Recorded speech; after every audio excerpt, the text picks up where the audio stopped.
방송을 딱 씻고 이제 방송을 딱 하고 아침 한술 딱 뜨고 바로 서울로 오늘 광화문 광장에서 불행 시위를 하는 줄 알았는데 불행 시위가 전부 다 서초동 강남역으로 넘어가고 누가 했느냐면 그 탈북자들이 그 윤비양과 김삼석 그 부부가 그리고 민변의 변호사가 그 탈북해 오신 분들에게 월북을 하라고 이것을 권유를 해가지고 정신대에서 월북하겠다는 사람들에게 월 30에서 50만 원을 지급을 했다고 합니다.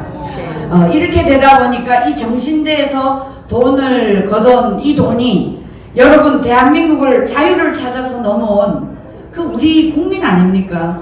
그 어린 젊은 아이들에게 월북을 하라고 권유를 하면서 윤미향 남편 우리 장군님이라고 얘기했다.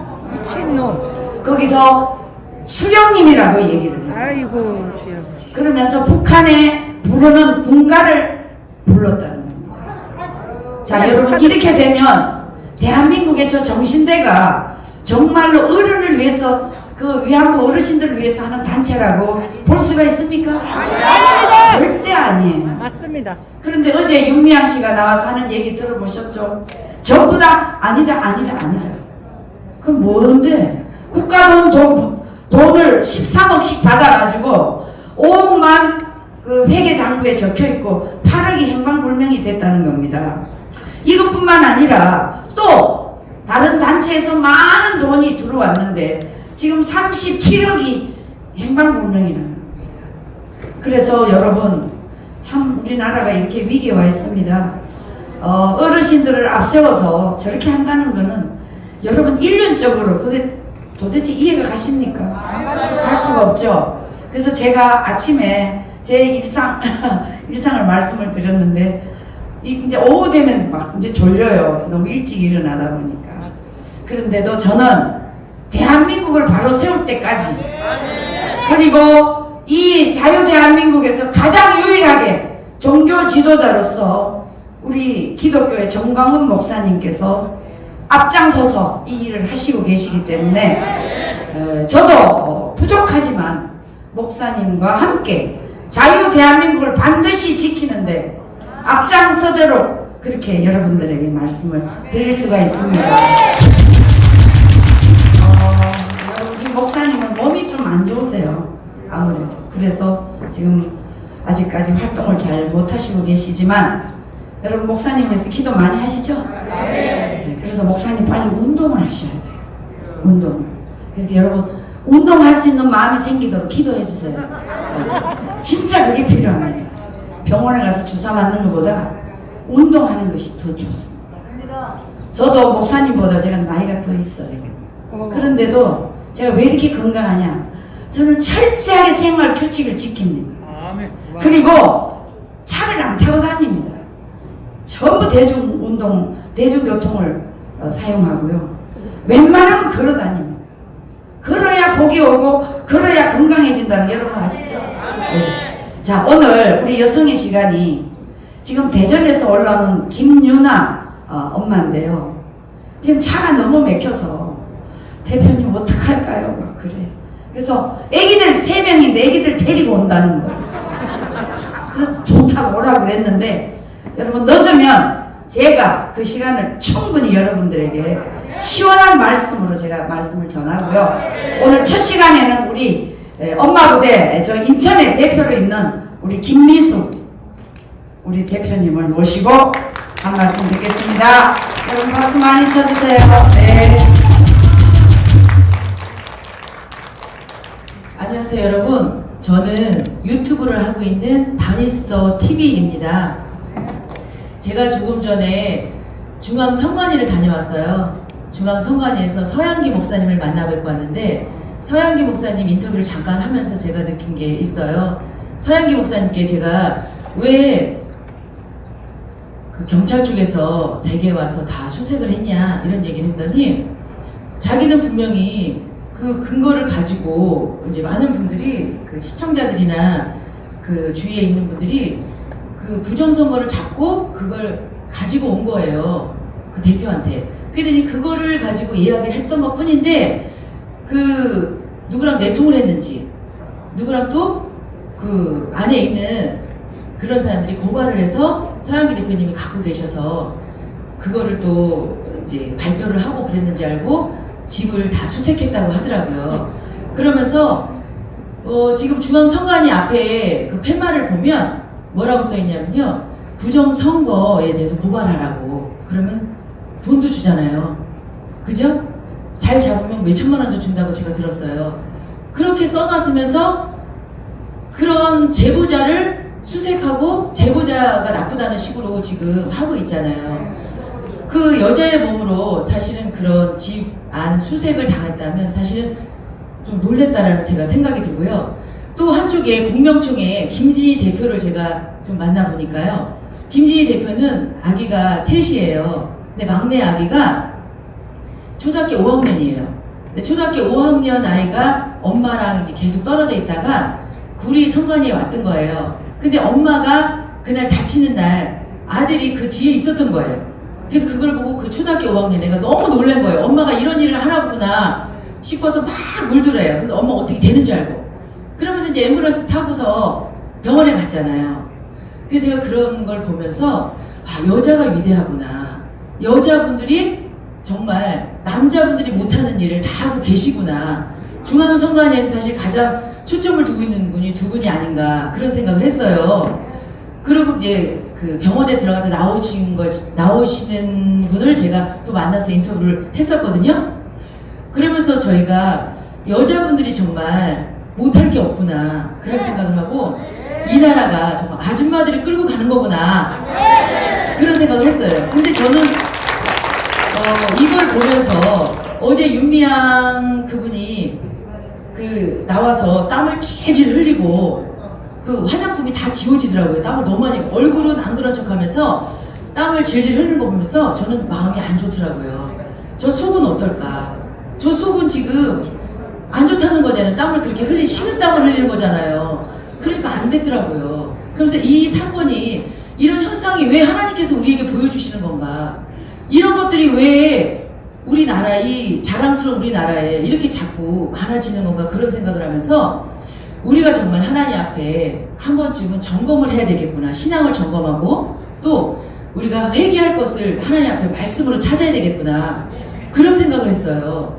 저희가 사실은 날마다 보면 진짜 분날 일이 너무 많지요. 그래서 제가 TV도 안 보고 신문도 안 봐요. 요즘에 신문을 보면 나라가 금방 망할 것 같은 거예요. 나라가 뭐 막 그 전쟁 일어날 것 같은 그런 느낌도 제가 들을 때가 있어요. 어느 때. 그래서 저 아는 분은 집 한쪽 집에 방에다가 쌀, 뭐 저기 간장, 고추 이런 거를 가득 사놓으셨어요. 그런 분도 있으시죠. 그 정도로 지금 국민들이 불안해하고 계시다는 거지요. 제가 그걸 보면서 제가 그걸 보면서 느낀 게 하나님께서 무엇을 원하고 계신 건가 우리에게 하나님께서 말씀으로 우리에게 회개하기를 원하지 않으셨는가. 사사들이 내 소견에 옳은 대로 행했기 때문에 망했잖아요. 그러니까 우리가 지금 신앙을 갖고 있다고 하면서도 내 소견에 옳은 대로 하는 것은 무엇이 있는 건가. 사울이 왜 망했습니까? 우리가 대표적으로 사울을 꼽잖아요. 하나님께 버림받은 분을. 사울이 왜 망했습니까? 왕까지 제일 높은 자리에 올라갔는데 망했던 이유가 있거든요. 왜 망했습니까? 묻자와 가로대를 안 했다고 지금 써있거든요. 거기에 성경에 그렇게 써있잖아요. 그러니까 하나님께 묻지 않고 내 마음대로 했다는 거잖아요. 사사도 내 소견에 옳은 대로 했다고 돼 있거든요. 그러니까 우리가 말씀에 비추어서 하나님께 회개를 해야 되지 않을까 그런 생각을 합니다. 제가 요즘에 그래서 제 유튜브로 큐티를 날마다 하고 있어요. 말씀으로 내 죄를 보고 회개합시다 이런 취지에서. 그래서 날마다 제가 아침 새벽에 새벽 예배를 드리고 1시간 동안 울고 그리고 이제 유튜브를 찍고 있거든요. 이틀 됐어요 제가. 그래서 아직 서투르지만 제가 오늘 중앙선관위 갔다 오면서도 좀 울었어요. 눈물이 나더라고요. 이분들이 이 땡볕에서 이렇게 외치고 계시는데 우리 하나님께서 보고 계시는 건가? 우리 하나님께서는 어떻게 하실 건가? 너무 궁금하고 앞이 안 보이는 거예요. 여러분도 그러시죠? 근데 저희가 먼저 해야 될 것은 하나님 앞에 회개해야 되는 게 아닌가. 다윗이 그 사울에게 피해 다닐 때는 죄를 안 지었거든요. 근데 다윗이 편안할 때 왕국에서 죄를 지었거든요. 가진 죄를 다 지었잖아요. 근데 성경에 써 있거든요. 우리도 그런 모습이 아닌가 제가 생각하면서 오늘도 저희가 보니까 서초, 광화문, 서초도 5번 출구, 6번 출구, 7번 출구까지도 있어요. 그렇게 치유를 하시더라고요. 그리고 강남에서 또 하시고 지금 과천에서도 하시고 지금 여러 군데 지금 많이들 가 계실 텐데 그분들이 같이 우리가 협력해서 기도를 먼저 했으면 그런 생각이 들더라고요. 기도를 먼저 하고 그곳에 가서 찬양을 하고 그러면서 하나님께서 주시는 희망을 가지고 저희가 모여주셨으면 하는 생각이 들고 저도 또 그런 데를 이제 가끔 가지만 찬양을 하고 기도를 하고 하면 그래도 앞이 좀 보여요. 근데 그냥 가서 있으면 앞이 안 보여요. 앞이 안 보여서 무엇을 해야 되는지 그리고 또 어떻게 이 나라가 될런지 그런 생각이 많이 들거든요. 여러분 분명히 희망은 있습니다. 저는 분명히 희망이 있다고 생각하고 또 우리가 밤새서 기도하는 우리 용사들이 있잖아요. 그 용사들을 분명히 하나님께서 보시고 이스라엘 백성들의 목소리를 들으셨던 것처럼 애굽에서 꺼내주실 줄 믿습니다. 정말 감사합니다 여러분.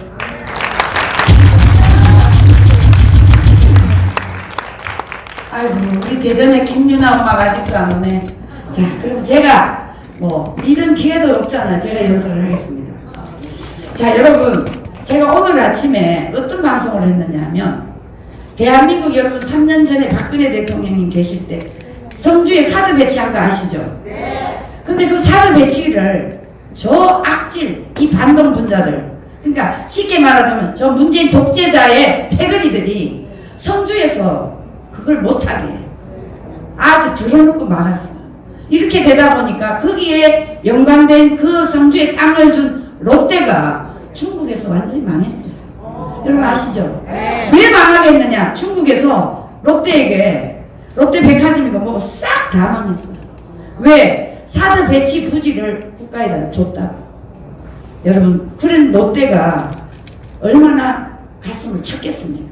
자 그런데 여러분 이렇게 되다 보니까 이번에 이 3년 동안 사드 배치를 했지만 시설이 너무나 노후해서 이 사람들이 먹는 음식도 다 공중에 헬리콥터로 실어다 날라요. 도로가 있는데도 도로 못 가게 이 사드 배치 반대하는 단체에서 막기 때문에 그래서 겨우겨우 이제 했는데 이 문재인 정권이 들어와서 중국에다가 3가지 약속을 했어요. 어떤 약속을 했냐?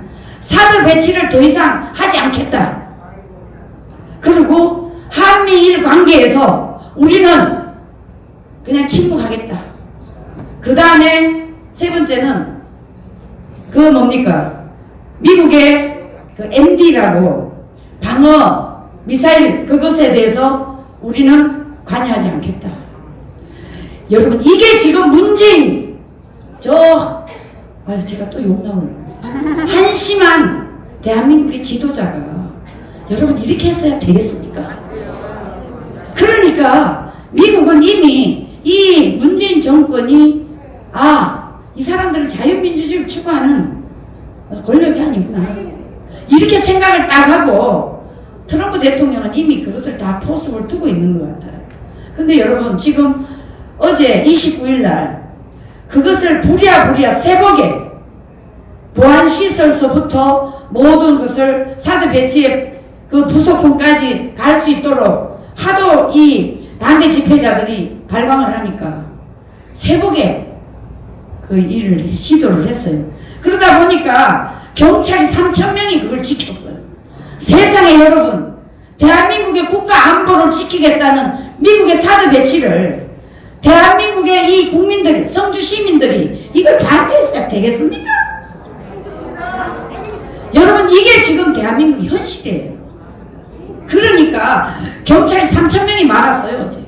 그런데 겨우겨우 이제 그 시설할 수 있는 보안 자료가 공중을 해서 전에는 들어갔는데 이번에는 차가 다 들어갔어요. 근데 여러분 여기에 중요한 포인트가 있어요. 전에 같으면 이게 뒤집어지고 난리가 나는데 이 문재인 정권 이걸 해야 되니까 미국에서 계속 압력으로 이거 수리해야 된다. 이 사드 배치 시설에 대해서 보완을 해야 된다. 미국이 이렇게 하니까 이것을 어떻게 할 수가 없으니까 중국에다 대고 몰래 우리 이렇게 해도 되겠느냐, 좀 봐달라, 이런 식으로 일단 중국에다 대고 양해를 구했다는 거예요. 여러분, 이런 지도자를 대한민국의 지도자로 세울 수 있습니까? 안 돼요, 안 돼요. 그런데 문제는 중국에다 대고 그 얘기를 했더니 아무 소리를 안 했다는 거예요. 부정도 안 했다는 거예요. 여러분, 만약에 트럼프 대통령이 지금 한반도 이 인도 태평양 쪽에 모든 군사적인 무기를 다 갖다 놨어요. 중국이 어떤 식으로 나오면 좋다, 전쟁도 불사하겠다고 트럼프 대통령이 지금 무기를 다 갖다 놨어요. 이게 이렇게 되다 보니까 대한민국이 사드 배치를 이렇게 해야 되는데, 만약에 문재인 정권 이걸 또 어물어물 거려서는 지도 죽어요. 지도 죽어. 문재인 지도 죽어. 그러니까 중국에서 이번에는 그냥 침묵으로 말은 안 하고 있지만 속으로 야 문재인 정권을 얼마나 믿겠어요. 지금까지 저거 말을 다 잘 들어줬는데 지금 트럼프 대통령이 이 정도로 하여튼 중국에 대해서 모든 것을 지금 막고 있습니다. 여러분, 중국을 막아야 누가 죽느냐? 중국 막으면 누가 죽죠, 여러분? 문재인뿐만 아니라 북한이 죽죠. 북한이. 그래서 트럼프 대통령은 맨 처음에 어떻게 해서 중국을 이렇게 하게 됐느냐? 처음부터 트럼프 대통령이 딱 당선되자마자 시진핑한테 전화를 해서, 자, 중국 시진핑, 우리 6개월 동안 시간을 줄 테니까 북한의 비핵화에 대해서 앞장을 써달라, 이렇게 요청을 했어요. 간절히 요청을 했는데 시진핑이 오케이 했는데 아무도 한 게 없어. 지금까지도 한 게 없어. 그러니까 트럼프 대통령은 역시 공산주의자들은 말은 하지만 약속은 안 지키는구나, 이것을 깨달았겠죠. 그런데 여기에 대한민국의 지금의 이 문재인 정권에 들어와 있는 국정원장, 서훈, 저 한심한 인간들, 그리고 청와대 정의용, 이런 안보실장, 있으나 마나 하는 놈들이에요, 여러분. 대한민국의 세금만 축내지 저것들은 있으나 마나 하는 놈들이에요. 이 인간들이 북한에 가서 김정은이한테 가서 분명히 김정은이 메시지를 받아왔어. 어떤 메시지? 우리 분명히 비핵화할 거라고. 그래? 그럼 너 비핵화하면 한국에 가서 문재인한테 보고하고 미국에 가서 트럼프 대통령을 직접 만났어요. 만나가지고 북한이 비핵화를 한다고 하니 이거 경제적 제재를 좀 풀어주십시오, 이것을 요청하러 갔어요. 근데 트럼프 대통령이 바보입니까? 그래? 분명히 비핵화한다고 그랬어? 그러면 우리 미국은 빼고 당신네들이 김정은이를 믿고 비핵화한다고 그러니까 두 분이 나가서 발표해. 백악관에서 두 사람만 발표하게 막 시켜버렸어요. 그러니까 만약에 거기 미국에 끼어 있었다면 바보 되는 거죠. 3년 동안 지금 지났는데 비핵화 했습니까? 아니요. 그리고 두 분이나 트럼프 대통령을 물먹였잖아요. 상하이에서도 뭡니까? 싱가포르에서도 그랬죠. 베트남 하노이에서도 물먹였죠. 이러니까 트럼프 대통령이 김정은이를 계속 올려주다가 이래가면 안 되겠다, 이러면 어떻게 해야 되느냐? 중국을 먼저 압박을 해야 되겠다. 이래갖고 관세를 엄청나게 올렸어요. 관세를 올리다 보니까 중국이 어떻게 경제적으로 살아나겠어? 못 살아나지. 여기다가 이래도 중국이 말을 안 들어. 북한의 비핵화에 대해서 전혀 관심을 안 가져. 그럼 어떻게 해야 돼? 모든, 여러분 화웨이 아시죠? 지금 LG에서 쓰는 그 화웨이, 저도 LG인데 이거 빨리 바꿔야 돼요. 그 화웨이 제품을 미국에서 다 막아버렸어요. 미국에서 다 막고 지금도 이 화웨이를 통해서 미국은요, 중국은요, 세계에 있는 모든 군사적인 정보를 다 빼가요. 왔네. 유나 왔네. 잠깐만, 내 요 마무리할게. 자, 그래서 여러분, 지금 중국이 살아남을 수 없는 환경에 와 있습니다. 여러분, 지금 우한 폐렴 가지고 중국이 과거에는 세계 1차, 2차 전쟁에는 인명이 무기로 살상을 시켰지만 지금은 이 바이러스 갖고 전 세계에 지금 40만 가까이 죽었어요. 목숨을 잃었어요. 자, 그런데 미국에 지금 인명이 얼마나 목숨을 잃었냐? 10만 2천, 10만 3천까지 올라갔어요. 여러분, 미국은 자기 나라 아무리 색깔이 다르고 대한민국의 국민이 미국에 가서 살고 거기서 시민권을 받으면 미국은 미국 사람으로 인정을 합니다.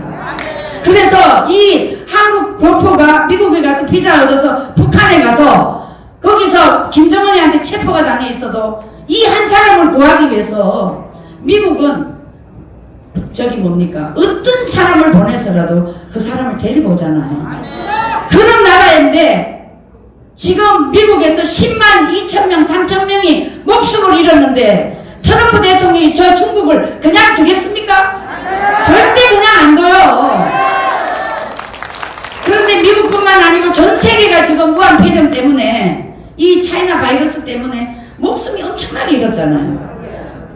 그렇게 이 바이러스가 있기 전에는 미국을 조금 트럼프 대통령이 너무 이기적이라고 자국만 생각한다고 아 미국이 변했다 변질했다 이렇게 걱정을 하면서 미국을 좀 싫어하고 트럼프를 멀리하려고 했는데 아 이 우한 폐렴이 일어나가지고 전 세계를 지금 완전히 쓸고 과거의 대공황보다도 더 심해요. 지금 경제적이가 이렇게 되다 보니까 전 세계를 패권 국가가 미국밖에 없잖아요. 미국이 지금 철저하게 중국을 저렇게 하니까 세계에서 다 박수를 치면서 트럼프를 지지하고 있어요, 여러분. 이런데 지금 얼마만큼 트럼프 대통령이 지금 무섭게 혹독하게 지금 중국을 다루고 있습니다. 그래서 미국에 와서 공부하는 중국계 학생들도 3,000명을 다 중국으로 다시 돌려보낸다고 지금 이렇게 나오고 있습니다.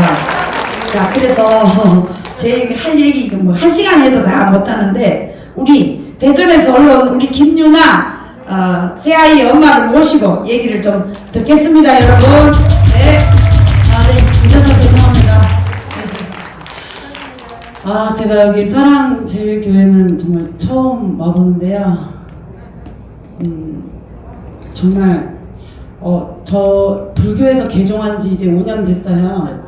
굉장히 휘황찬란한 교회만 보다가 정말 너무너무 감사한 마음에 너무 감격이스럽고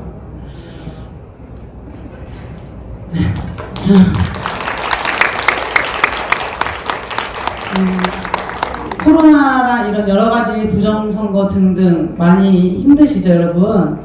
네, 지금 여기 저희 둘째 아이가 올라왔는데 인사 한번 할까요? 안녕하세요. 8살이에요. 8살이에요. 우리 태희는 나라를 얼마만큼 사랑해요? 많이. 한 달만큼? 네. 우리 태희는 하나님 나라의 군사예요? 네. 네.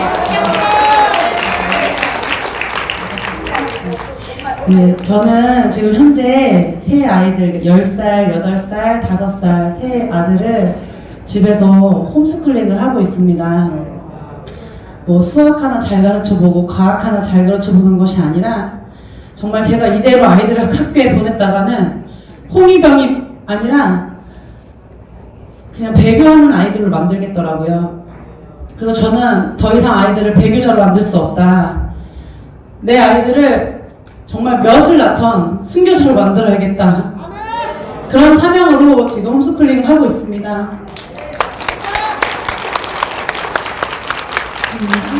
아직도 사실 주변에 교육이 많이 망가졌다라고 이구동성으로 말씀하시는 분들이 많은데 너무 많이 아파요. 그럼에도 불구하고 아이들을 분명히 보면 배교자 양성소라는 걸 암에도 불구하고 그냥 일단은 학교에 보내야겠다라고 생각하시는 분들이 많더라고요. 하물며 학교에 맡기고 어린이집에 맡기고 또 더불어 교회에 맡기고 주일학교에서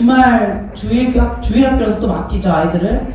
이렇게 우리가 여태까지 사실 이 교육이 잘못됐다라고만 얘기해왔잖아요. 그런데 저는 사실 저도 몰랐어요. 하나님께서 왜 홈스쿨링을 하라고 하셨는지. 진짜 삼시세끼 밥 해먹이는 것조차 너무 힘들 때도 있어요. 그런데 내가 이 아이들을 밥 먹여서 키울 것이 아니라 하나님 말씀으로 키우는 것이고, 진정한 정의가 뭔지, 진정한 이 시대의 사명이 우리가 무엇인지 아이들에게 가르치기 위해서는 반드시 제대로 된 교육이 필요한데, 절대 학교에서도 또 지금은 교회에서조차 우리 애들에게 제대로 된 역사와 제대로 된 사회적인 공부를 전혀 시키고 있지 않습니다. 그런데 지금 이런 상황까지 왔음에도 불구하고 자녀들을 남에게 맡기려고 하는 부모님들께 정말 제가 피를 쏟는 그런 호소를 하기 위해서 이 자리에 올라왔습니다.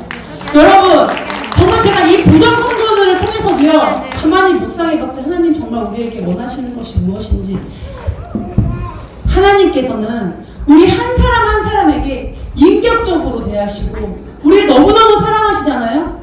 진리가 우리를 자유케 하는데, 그 진리를 통해서 우리가 이 땅 가운데 그 진리를 선포할 수 있게끔 우리에게 자유를 주신 것이 바로 선거권입니다. 주권 아닌가요? 그런데도 저는 여기에 보시면 미친 자에게 운전대? 저는 대통령이 미친 사람이 아니라 저는 지금은 국민들이 미친 인간들 같아요.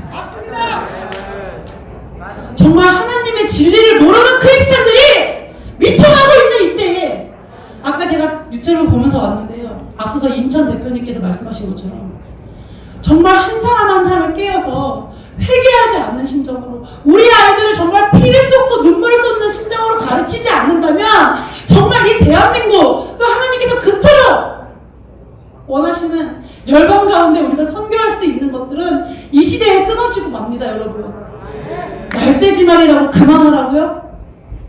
계시록의 때가 왔기 때문에 어쩔 수 없다고요? 말이 됩니까? 우리는 세상이 어떻든 간에 복음을 선포해야 되고 열방 가운데 주님의 진리를 선포해야 되는 그런 크리스천들 아닌가요? 그래, 하나님 없다고 생각하시는 분들 없다고 칩시다. 없다고 치자고요. 그렇다고 우리 아이들을 그냥 그들에게 손에 쥐어줄 것인가요? 쟤는 사춘기라서 나랑은 말이 안 통하고 선생님이랑은 말 통하니까 하면서 그 아이들을 사지로 몰아내실 건가요? 제 아이만 잘 키우기 위해서 홈스쿨링 하는 거 아닙니다. 정말 우리 아이들 목숨이라도 바쳐서 이 나라 가운데 어린아이들을 바꿀 수 있다면 저는 그 심정으로 지금 아이들과 함께하고 있는 것입니다. 너네들 영어 잘해서 미국 나가서 선교해야 돼, 거꾸로 선교해야 돼? 이런 것도 통하지 않아요. 내 아이의 방이 열방입니다. 내 아이가 열방에 있는 미전도 동독이 종족이라고요. 건국일도 모르는 조선과 대한민국은 다릅니다. 우리의 조선 피를 물려받았지만 엄연히 조선과 대한민국은 다른 나라입니다.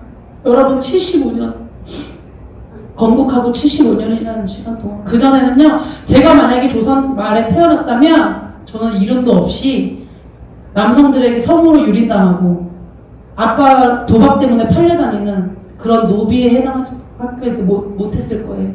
그런데 자유민주주의라는 국가, 대한민국이라는 국가가 건국이 되어서 제가 이렇게 제 시간도 자유롭게 쓸 수 있고 물도 돈 내고 쓸 수 있고, 같은 자유 대한민국 아니지만 시간도 자기 마음대로 못 쓰는 사람 많지 않나요? 우리에게 공평하게 주어졌다고는 하지만 물도 이제 미세먼지 때문에 공기도 공기청정기가 없이는 제대로 숨을 쉴 수 없는 그런 시대가 왔습니다. 여러분, 하나님께서 주신 그 귀한 것들을 우리는 이제 마음껏 누리지 못해요. 그런데 아까 제가 초반에 말씀드렸던 것처럼 우리의 주권, 이 주권 한 사람 하나는 가난하든 부가 있든 공평하게 똑같이 쓸 수 있는 자유입니다. 그렇지 않나요, 여러분? 물과 공기도 제대로 자유적으로 마실 수 없는 이때에 내 선거권, 투표권만큼은 부와 상관없이 쓸 수 있는 것인데, 이것이 부정선거라는 것이 명백한 것인데 부모들은 아직도 무엇을 먹을까? 우리 아이들 영어 단어 몇 개만 더 외우게 할까? 저 옆집에 철수 한 명 짓밟으면 내가 더 우수한 아이가 될 텐데, 이태원을 돌아다니는 그런 원어민 강사들이 있는 인종차별하는 거 아닙니다. 누가 어떤 교육을 하고 있는지, 어떤 선생님이 교육하고 있는지도 모르면서 아이들이 그냥 학과목만 잘하고 있으면 내 아이가 우수한 아이가 되는 건가요? 자유가 뭔지도 모르는 부모 밑에서 크는 아이들은 자유를 누리지 못합니다. 당장 내 부모, 엄마, 아빠가 자유를 못 누리는 것이 아니라 내 자녀들이 자유를 누리지 못한다고요. 30분만 올라가면 보이시잖아요. 이것을 보고도 아직도 느끼지 못하는 부모님들께 제발 함께 해달라고 작년 가을, 겨울부터 외칠 때 그래 내년 봄에는 꽃피는 봄이 오겠지 생각했습니다. 지금 어쩔 수 없는 이런 현실에 처해진 것은 주님의 뜻이 있다고 저는 믿어요. 하지만 정말 깨어나지 않는, 자기 자녀들을 보고도 깨어나지 않는 부모님들 보면 정말 피가 끓는 애통함이 나옵니다. 여러분, 이제는요 학교 더 이상 믿을 수 없어요. 제가요 새 아이들을 데리고 다니면 저를 아직도 불쌍하게 보는 사람들이 많으세요. 저 아들 셋 어떡하냐. 그러니까 이제는 저희 큰아들이 10살이거든요. 이제는 얘기해요. 전에는 얘기 안 했는데 우리가 아들이라서 왜? 우리가 왜 힘들어? 우리 엄마가 왜 힘들어? 라고 얘기해요. 근데 아직도 많은 사람들은요 자식을 그렇게 데리고 한두 명 데리고 다니면서도 자기가 경력 단절돼서 나는 불쌍한 사람이고 집에 앉아있으면 뭐가 정말 미성숙한 사람인 것 같고 자기를 막 자해해요. 얼마나 불쌍한 것입니까? 크리스찬임에도 불구해요. 하나님께서 말씀하셨잖아요. 다산하라고 말씀하셨잖아요. 저 넷째 날 거예요. 5개도 날 거고요. 무서워서 솔직히 못 낳았어요. 그런데 하나님께서 너는 내가 그 명령한 그것이 그렇게 무서우냐? 그것 자체가 저는 이미 하나님 앞에 갔을 때 너는 천국 땡이라고 말씀하신 것 같더라고요. 그래서 아이를, 자녀를 낳는 그것이 중요한 게 아니고요. 내 자녀가 일어나서 빛을 발하는 하나님의 자녀로 키우는 거지 내 자녀로 키우는 것이 아닙니다, 여러분. 그런데 아들 셋 데리고 다니는 게 왜 창피한가요? 제가 조금 이제는 옛날에는 고등학교 때도 30살 정도로 봤거든요. 근데 이젠 좀 어려 보이나 봐요. 제 나이 먹으니까. 이제는 뭔가 좀 속도 위반해가지고 애들을 막 철없이 줄줄이 낳나? 이런 눈으로 좀 쳐다보시는 분들 계세요. 여러분, 내 자녀는 하나님께서 주신 기업입니다.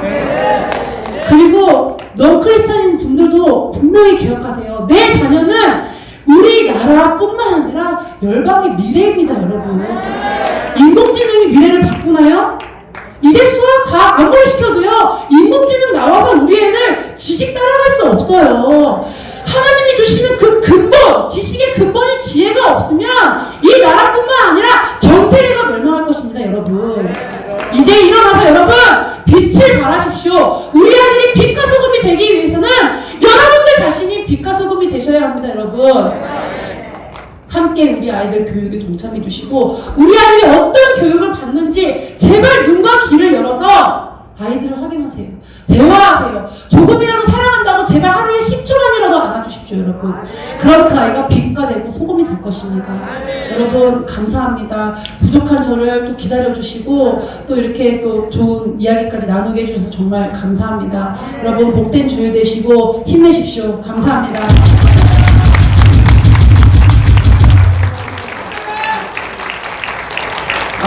여러분 작년에 또 광화문 이승만 광장에서 제가 한 4분 정도 와서 연설을 했는데 참 불교를 믿다가 이 천주교장 기독교로 개종을 했는데 이렇게 올바르게 신앙생활하는 우리 젊은 김윤아 여러분 감사합니다. 네네네.